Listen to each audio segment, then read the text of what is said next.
அருமை குழந்தைகளே, என்னுடைய அருமை பேரன் பேத்திகளே, உங்களுடைய தண்டபாணி தாத்தா பேசுகிறேன். எல்லாம் பரீட்சைலாம் எழுதி முடிச்சிட்டிங்களா? எல்லாம் சந்தோஷமாக எழுதியிருப்பீங்க. ரொம்ப சந்தோஷம். எல்லாம் ரொம்ப சேஃபாக இருங்க. ஏகப்பட்ட வெயில் காயுது. நீங்கள் போய் மாலை நேரத்தில் மட்டும் போய் விளையாடுங்க. பகல் நேரத்தில் அருமையாக ஓய்வு எடுத்து உங்களுடைய உடம்பை ஜாகிரதையாக பார்த்துக்கோங்க குழந்தைகளே. வெயில் நேரத்தில் நிறைய வியாதிகள் வரலாம். அப்பா அம்மா சொல்படி கேளுங்க. சரி, நம்ம இப்போ ஒரு கதைக்கு போகலாமா? அருமையான ஒரு கதைக்கு போகலாம். அந்த அந்த அந்த கதை சூப்பரான கதை. அது நான் சொல்கிறேன். ஒரு பெரிய காடு, பயங்கரமான ஒரு காடு. அந்த காட்டில் எல்லா விதமான விலங்குகளும் இருக்குது. அந்த விலங்குகளுக்கெல்லாம் ஒரு பெரிய ராஜா இருப்பார். அவர் தான் சிங்கம். அந்த சிங்கம் ஒரு குகையில் வாழ்ந்து வந்தது. ரொம்ப நாளாக ஒரு இறையை தேடி வெளியில் போயிடுது. அது ஒரு பக்கம் இருக்கட்டும். அதே போல் அந்த காட்டில் வாழக்கூடிய ஒரு மான் கூட்டம், அந்த மான் கூட்டம் வருது. எங்கே பார்த்தாலும் அலைஞ்சிட்டு வருது. அந்த தாய்மானுக்கு ரொம்ப கடவுள் பக்தி. ஆண்டவா, எங்களுக்கு எங்களை இந்த எங்கேயாவது தங்கறதுக்கு ஒரு இடம் ஒன்று கொடு, நாங்கள் ரொம்ப கஷ்டப்படுறோம் குழந்தைங்களை வச்சுட்டு அப்படின்னும் போது அந்த குகை அந்த சிங்கத்தோட குகை அந்த மான் கண்ணில் படுது.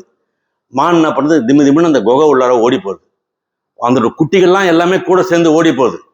ஓடின உடனே அதில் ஒரு புத்திசாலி குட்டி சொல்லுது, அம்மா, நீ கடவுளை வேண்டினியே பாரு, கடவுளை எட்டுன்னு சிங்கத்தோட குகையிலேயே நம்மளை விட்டுட்டாரு, என்ன பண்றது? சிங்கத்தோட குகையில தானே விட்டாரு, நீ கவலைப்படாத, தொடர்ந்து கடவுளை வேண்டு அப்படின்னு சொல்லிட்டு அம்மா வேண்டிட்டு இருக்கு.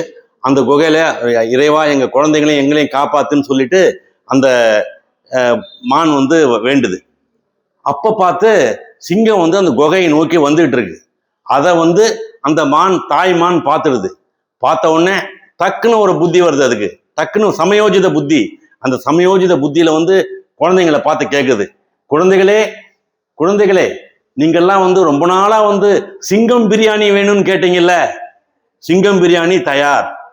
உனக்கு லெக் பீஸ் தரேன், உனக்கு சென்டர் பீஸ் தரேன், உனக்கு மண்டை பீஸ் தரேன்.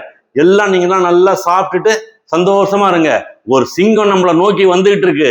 உங்களுக்கு இன்னைக்கு ராத்திரிக்கு கண்டிப்பா எல்லாருக்கும் சிங்கம் பிரியாணி உண்டு.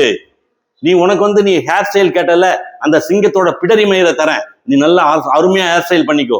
நான் உனக்கு சிங்கத்தோட பல்ல புடுங்கி தரேன், அப்படியே நீ கழுத்துல செயின் பண்ணி போட்டுக்கோ. இது மாதிரிலாம் பேசுது. இது பேசுறது அந்த சிங்கத்துக்கு கேட்டுடுது.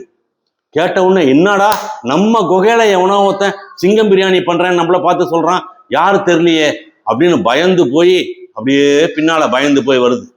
பயந்து மெதுவா போயிட்டு இருக்கு. போகும்போது அந்த பக்கத்துல ஒரு நரி ஒண்ணு வருது. ஒரு நரி வந்த உடனே அந்த நரிகிட்ட சிங்கம் சிங்கத்துக்கிட்ட நரி கேக்குது, என்ன ராஜா, நீங்களே பயந்து போய் வரீங்க அப்படின்னு சொல்லிட்டு கேக்குது. அதுக்கு சிங்கம் சொல்லுது, தெரியலப்பா, என் குகையில யாரோ இருக்காங்க, ஆனா கிட்ட போனாலே சிங்கம் பிரியாணி பண்ணிடுவேன்றான், பயமா இருக்கு அப்படின்னு. ஐயா, நீங்களாவது ஒன்னாவது, அது பூரா மான் கூட்டம், நீங்க உள்ள நுழைஞ்சீங்கன்னா 1 மாசத்துக்கு உங்களுக்கு சாப்பாட்டுக்கு தாங்கும், வாங்க நான் கூட்டிட்டு போறேன் அப்படின்னு சொல்லிட்டு இந்த சிங்கமும் நரியும் பேசுறது கூட அந்த மானோட காதுல விழுது. நரி சிங்கத்தை கூட்டின்னு வருது. சிங்கத்தை கூட்டின்னு வரும்போது அப்போ அந்த தாய் அந்த குட்டி கேக்குது, அம்மா, நரி கூட்டின்னு வருதுமா சிங்கத்தை, நம்ம என்னமா பண்ண போறோம்? அதுக்கும் ஆண்டவன் எனக்கு ஒரு ஐடியா கொடுத்துருக்கான், கவலைப்படாத அப்படின்னு சொல்லிட்டு, குழந்தைகளே, சிங்கம் பாத்தியா, சிங்கம் தப்பிச்சு ஓட பார்த்தது. உன்னோட தாய் மாமா யாரு? நரி தானே. உன்னோட தாய் மாமா நரி சூழ்ச்சி பண்ணி சிங்கத்தை இங்க கூட்டின்னு வரார், உங்களுக்கு எல்லாம் பிரியாணி பண்ணி கொடுக்கறதுக்கு. என்னதான் இருந்தாலும் மாமாவுக்கு குழந்தைங்க, அக்கா குழந்தைங்க மேல ஆசை இருக்காதா, அதான் கூட்டின்னு வராரு நம்மள நரி மாமா அப்படின்னு சொல்லிட்டு சொன்ன உடனே நரிக்கும் பயமாயி போகுது. என்னடா இது நம்மளே இது மாதிரி இது போட்டு வாங்குத அப்படின்னு சொல்லிட்டு, இல்ல ராஜா, எனக்கு கூட கொஞ்சம் பயமா இருக்கு, நானும் திரும்பி போறேன் அப்படின்னு சொல்லிட்டு திரும்பி போயிடுச்சு. அப்போ அந்த தாயை சொல்லிச்சான், நமக்கு சமயோஜித புத்திகளை கொடுக்கறது ஆண்டவனுடைய எண்ணங்கள் தான். அதனால நீங்கள்லாம் எப்ப பார்த்தாலும் ஆண்டவனை நினைச்சிட்டு இருங்க.